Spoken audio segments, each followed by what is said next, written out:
Hey everybody, what's up and welcome back to today's video. And today guys, I'm going to go and be showing you how to hide the product prices that you have in Shopify. This is a very simple thing to do, so make sure to watch this quick and easy video till the very end, follow my steps correctly so you can make sure this works the same for you and you can do this yourself. But yeah guys, let's get straight into it.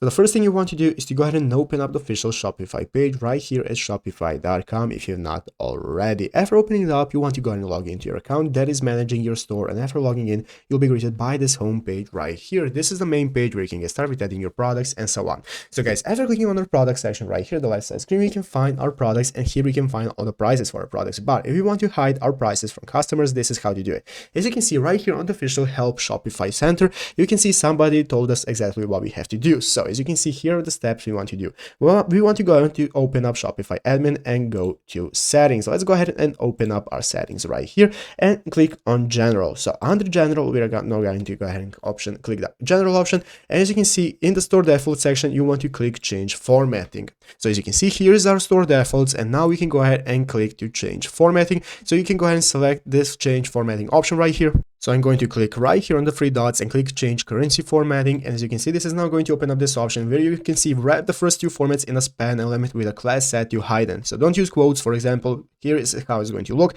So you want to enter in the hidden element right here. So HTML with currency, without currency, so on. You want to go ahead and enter in right here to hide it. So once it's hidden, no all of your customers will be able to see it. And you can go ahead and select that option, save it. And now all your prices for your products will be hidden and nobody will be able to see them.